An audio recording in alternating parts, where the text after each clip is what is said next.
Hey guys, welcome to episode 1 of Ben and Hollie Stories. So we've been doing Rent to Rent now for about 6 years, and we've got 1,000,001 stories that we could share with you guys. So we really want to dig a little bit deeper and share the good, the bad, and the ugly with you. Absolutely, yeah. Hopefully you can watch this, take away some value from our experiences over the last 6 years. And to kick it off, we're going to talk about one of our biggest deals that we ever took on, which was 5 units in Harrogate. And this was back in 2023. So Harrogate is actually where our hometown is. So for us, this deal was huge. We always wanted to have apartments or Airbnbs in the area that we lived in. So to give you a backstory and a little bit of context about how this deal actually came about, we need to go all the way back to summer 2023. And actually, we had just taken on the biggest deal of our business at that point as well. So that might be a story for another time. I think it is worth saving for another time. It fell through, right? Okay, the deal happened, and a few months later, we had to hand the keys back. So we'll park that, and we'll come back to it another day. But urgently, we've got 5 apartments, or the furniture from 5 apartments, which needs to go somewhere else, because I certainly wasn't going to have it in the living room. So that's basically where we needed to go on the hunt. We need to go on the hunt and find another few units in order to get this furniture in so that it wasn't a complete waste of money. So we're essentially on a mission to find 5 apartments. Now, in terms of what we did, is you were kind of scouting. I was scouting high and low. What's the word? So we were in the position where we essentially need 5 new Airbnbs, which we could basically pick everything up and drop it in there. So it was kind of all guns blazing, wasn't it, to find this next deal? Yeah, it really was. And I was going to all the typical places, Rightmove, Zoopla, absolutely everywhere. Letting agents as well were just saying, no, it's quiet this time of year, because we were coming up to the end of 2023. I think it was around November time, wasn't it? Yeah. So things were starting to wind down for the Christmas period. And we'd basically been given the ultimatum from these 5 units that we'd already taken on, whether we wanted to continue with them. And we really weren't happy with them. So we were like, we need to get out. And the cut-off date that we had to get out of these units was the 1st of December. Yeah, perfect timing, the lead up to Christmas. We had to find a deal to basically set up, which was just great, wasn't it? Yeah, it wasn't ideal. So out of all places of where you would expect to find a deal, I came across a landlord on LinkedIn. Yeah. And I'd basically gone through a bit of a surge of connecting with property developers, just anyone that was in the property space in and around Yorkshire, where, of course, we're from. And I'd obviously connected with someone, and I'd seen that he'd posted that he'd just completed the refurb of a Grade 2 listed building right in the heart of Harrogate Town Centre. It almost felt like it was, in a way, meant to be. Like, we'd gone through the heartache of losing the deal. It was such a high, because it was obviously our biggest deal yet, and then such kind of a tumbling low. And then as soon as you saw that post, we were like, right, we need them. I became obsessed. Yeah. I was like, we need to secure this property. If we don't, it was just, I think because of the location, I think the way that it was a Grade 2 listed building as well, like the character that it had, there was just so many boxes that it ticked for us. And it was done out to a really nice sort of style, I think very much to our taste, where it was modern mixed with those sort of characteristics of an old building. Yeah, it really lended itself to Harrogate as a town anyway, didn't it? So Absolutely. You obviously then reached out to the landlord. I did, yeah. I shot him a message on LinkedIn. I thought he's probably got 100 people reaching out to him. And I think he did as well. I think he'd selected a few that already had experience in service accommodation. So luckily, I think we had maybe 8 units at the time, if that. And he was chatting to a couple of other people, and one of them I know is a huge operator. Must have 50 plus units. So yeah, we managed to get a sit down. We went for a coffee with him, didn't we? We did. And one of just the most loveliest developers I think we've ever met. Really, really good guy. We sat down, we had a coffee, And I sort of go into this thing when I'm going into a meeting, and I think because we're both from corporate backgrounds, you think, you need to be prim and proper, and you need to make sure everything sounds great, your whole business, absolutely everything. Whereas Hollie kind of came in and was just like, no, look, we've grown up around holiday lets, around service accommodation. Let's just tell him our experience and our background. Yeah, I think all he kind of wanted was a genuine person to like look after his properties. That's all he was interested in. Obviously, being able to afford to pay the rent every single month, obviously, but he was just a genuine guy. He is a genuine guy. He's not passed. He's not passed. He's still our landlord. And he's great. And he's still genuine and lovely. But that's all he wanted. I mean, it didn't just take one meeting, did it? It took one meeting where he could kind of suss us out a little bit. Then we had to go back again for another meeting where we kind of dug a little bit deeper and got to know each other a bit more. And did it take a third meeting? I can't remember if it took a third meeting, but the first one was great because he got a bit of a feel for us and he was happy, and we all left that meeting and feeling like we're in a good place. The second one, he basically got our bank transactions, and he was like, I want to go through your financials and make sure that you guys can actually afford to pay me. So we had to go through that, and we were still a really small company at the time. I think our revenue was like maybe 150k revenue per year. Like, it was a really small company, and so I was super nervous about that. But he looked over it and he was like, yeah, I can see you growing, and that's really good. And yeah, he was nervous because it was his first rent to rent, but he knew about the industry, he knew about this particular market, and he was like, yeah, you guys, I'm gonna give you guys a go. Yeah.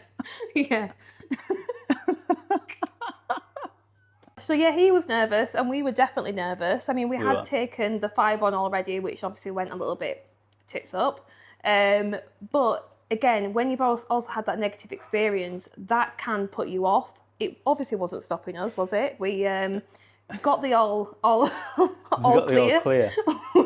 We were delusioned. I think that deal falling through should have just said to us, right, just stop trying to grow. Calm down a little bit, let's humble you a little bit. And we didn't. We just were completely delusioned. It kind of made us more and more hungry for it because we'd seen what could be achieved. Because once we'd set up there, those initial 5 units, we saw the money coming in. Yeah. We knew the potential that they had, especially how we'd staged it and furnished it.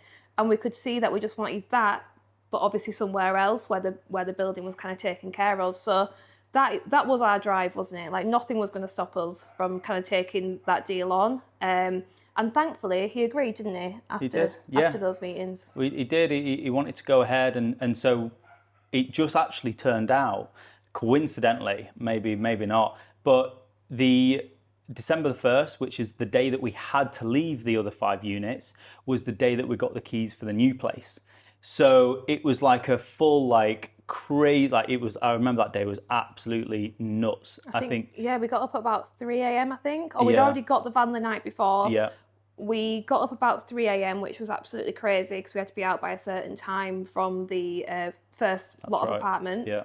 We were there, we picked everything up, we got it all into a van, and bearing in mind, this will give you an idea of the building, there was no lift in this building of the first block of flats. Yeah. It was freshly getting renovated. This lift was nowhere to be seen. I mean, you could see it, but it wasn't in use at all. They never installed it. Never installed the lift. And then you had to go up 3 flights of stairs. 4. It was 4. 4 flights of stairs. 4 flights of stairs. So we had to get everything back out, load up the van, drive to Harrogate, and then it kind of all started from there, didn't it? It was absolutely horrendous. And just the 2 of us doing that as well. And this was 3 months, we'd furnished them just 3 months before. So all that pain and suffering of going through furnishing them the first time around, we then had to undo all of it into the back of a van, drive it straight to the new building, and then unload and do the same thing. The only difference with the second lot of apartments were the first ones actually came part furnished. So you had the beds, the wardrobes, all the big pieces of furniture came with the apartment, whereas the ones in Harrogate, we had to fully furnish. So that was kind of the start of the stress, trying to get any sort of deliveries the month of Christmas. We ordered from one big provider, not naming any names, Dusk, and the delivery just kept getting pushed back, and we'd obviously ordered everything for 5 apartments. One was a 2-bed, the rest were 1 beds, thankfully. but we had to essentially furnish the lot by ourselves. I mean, that was learning number one. Yeah. We would never do that again. We would never Absolutely not. take on 5 at once and not get someone in to at least help, or get a company in who can stage it. Well, we know better now, yeah. We do know better now. Yeah, it was just carnage. And to try and paint the picture, you know, I was still working a 9 to 5. Hollie had quit Yeah. a job by that point, but so I was working a 9 to 5 Monday to Friday, and December luckily was a quieter period of time for me at work. But I still had to be showing that I was at work. I mean, I was quite lucky I worked remotely. He was wiggling the mouse, basically. Yeah. There wasn't a lot of work to be doing, but I was sort of balancing that and then furnishing at the same time. But everything that we bought, you know, we were on a budget back then, and everything we bought was flat pack, and so it was literally till 1-2 o'clock in the morning where we were building flat pack furniture. And I just remember my hands just being in absolute agony. But it was tough. We really put a slog in trying to get that place up to speed. Yeah, I think it took about 3 weeks in total. Obviously, we had to wait for some deliveries, which was a bit of a delay. We managed to rope in a few family members for some of the days, but obviously everyone's so busy around December, so that obviously didn't help. I think We didn't have one enjoyment that month. no, we didn't have anything. And Holly loves December as well, like the build up to Christmas. Yeah, she I'm not crazy about it, but you know, you'd expect December and all the plans that you've got with friends and family and all the parties and everything. I don't think we did one single thing. Not one thing. Honestly, every single day. Thankfully, we only lived 5-10 minutes away, so it wasn't too far every day. But it'd be me, Ben, Richie the sausage, in the car to Harrogate, building furniture day in, day out. But literally full days into the night. And then, like I said, we got some help some days. And then there was one of the weeks which I food poisoned myself with chicken. Yeah. So I was out of action for 3 days, which obviously then didn't help the situation, did it? No, it didn't. No. So yeah, we were slogging away. Basically, we were slogging away, and I think it was about 3.5 weeks. We managed to get one apartment ready. So as things were getting close, we thought, right, okay, let's just focus on getting one ready at a time. We'll take the pictures, we'll create the listing, we'll get it live, and at least then we can start getting people in and start earning some money, right? So I think we managed to get one unit ready completely whilst we finished off the other apartments, and we managed to land a booking. I think our first booking was maybe that week of Christmas. Yeah. Leading up, that last week leading up to Christmas, the first one, and maybe they're in for 3-4 nights at the time, whilst we finished the rest off. I remember we finished the whole building on Christmas Eve. We did, and we did go for one drink. We were absolutely shattered. We were like, we need to go and celebrate some sort of festivities. And I've actually got the picture, and we're sat in a bar in Harrogate, and we honestly look like death. I think I actually came out in hives that Christmas because it was just so much stress of like, we would never do that again all by ourselves, and we would never recommend it to anyone because it's so easy to get someone in to help, isn't it? For not a lot of money, and that's kind of what we would do now. 100%. But we just did it to ourselves, basically. We did, and we went through it, and I think that adds to how proud we are of it as well. But yeah, we really put ourselves through it, and actually, I remember, I think it was Christmas Eve, and I think what happened is that first unit we got ready, we'd had the booking, and we didn't even have cleaners in at this point. We were like, let's just focus on getting everything ready. So we were going to do that first changeover on Christmas Eve. And we did. We cleaned the apartment down, and it wasn't too bad. You know, we got it done in a couple of hours. And we had to get commercial bins. This entire building wasn't separate apartments. But the commercial bin, which we'd ordered off Biffa, big red bins, hadn't arrived yet. It was Christmas, right? So it wasn't getting delivered until I think after the New Year. So we were having to take the rubbish away with us and put it in our bin at home.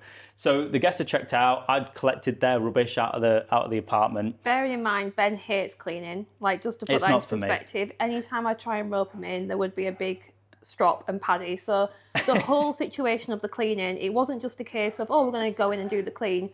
Ben would be ramming the vacuum against the walls. He'd be kicking up a fuss. He was literally, there was plenty of arguments that day, wasn't there, between us? Yeah. It wasn't a pleasant experience, so month emotions are already high. That's it. Emotions are high. A month of compounded stress and no enjoyment during the Christmas period. It's Christmas Eve. We're going home shattered, filthy after cleaning, and I've got this I've got this bag of rubbish from the flat after someone's 3-4 night stay. And I'm walking it to the car to put into the boot. And we obviously bought cheap bin liners because as soon as I walked out of the main entrance of this building, and bearing in mind, this apartment is so central, it goes onto the high street in Harrogate. You literally walk out the front door onto the high street. And as soon as I went through that door onto the pavement, the bag just snapped. And it just all empties onto the pavement. It's Christmas Eve, so the street is heaving. And I think this is where I was like, this is rock bottom now. They'd obviously had chicken wings at some point, and about 10 chicken wings just fell on the floor. And there's that many people. I honestly, for a second, I was like, I'm just going to leave it. I was like, I just cannot deal with this right now. But I thought, I can't, there's that many people who've just seen what's happened to me. I can't just leave this mess here, especially in front of our main door as well. So with my bare hands, I had to go and pick up the chicken wings and put them in the public bin that was just at the bottom of the street. And I think that was it for me. I could have gone into hibernation for at least a year after that embarrassment. Yeah, I think it was kind of like the nail in the coffin. It really was. Final bone. to the final bone. Trying to make a chicken wing thing, but it was just a final straw, wasn't it? I think we were... The bone that broke Ben's back. Yeah. I think we wouldn't have quit, obviously, but no. it was probably your lowest moment. Yeah, maybe I think the lowest moment I've had in this business in 6 years. The chicken wing. The chicken wing, yeah. So there you go, yeah. So that is the chicken wing saga. Yeah. I mean, just aside from that, it was so... Chicken wings and sides. I would say chicken wing is a side.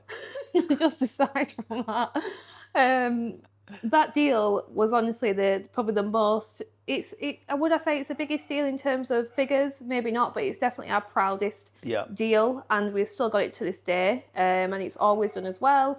It got us on Foreign a Bed, which was absolutely incredible, and it's definitely one of the best deals. But in terms of learnings, then.